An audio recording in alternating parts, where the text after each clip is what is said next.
and you shouldn't be here right now. When I see someone that's been out here since when I first started, that's a problem. It was during the COVID-19 pandemic when Jessica Lefkowitz first saw Tent City emerge near Charlotte's North End. Went down there, connected with some of the folks, and just didn't really know how to let that be the only transaction that I was going to have with these folks. She started visiting every day, providing food and resources, all while learning everyone's stories. I know our community wants to be stuck on drug use, but what I will tell you is a lot of the things that happen are come from a lot of traumas, childhood traumas, adult traumas. I don't know any female at this point that is unhoused that hasn't been assaulted, and many of the men have as well, and we just don't talk about it. And from there, Lefkowitz soon founded a new organization called Hearts for the Invisible. Look at you, he don't let nothing slide.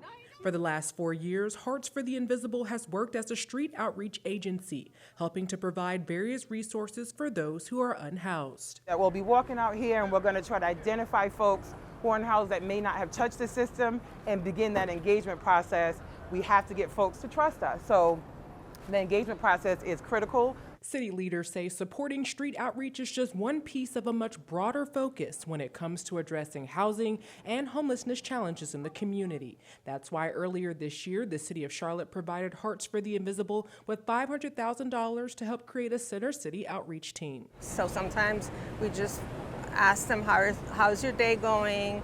Are you staying in the street? Do you have a place to stay? Lizette Torres is the newly hired outreach supervisor for that team, helping to get those she encounters off the streets. For me, it's rewarding because I know that I'm making an impact, and many of them tell us, you really do make a difference in our lives, just coming out here and talking to us. Many people don't. They walk right by us, they don't talk to us, and you're making a difference because you've helped me with getting my ID, you've helped me with getting my Social Security, you've helped me with getting food stamps, Medicaid, all of those things make a difference in their lives. Lefkowitz says without funding from the city and Mecklenburg County, they wouldn't be able to do the work that they do. When I was doing this by myself with no funding, I was able to help about 15 people. With a team and with funding, we've had almost 400 exits out of our program in 14 months. And while this work is far from done, Lonnie, do you need anything from us today? Lefkowitz is grateful for all of the help and support they've been able to provide to those without a home here in Charlotte.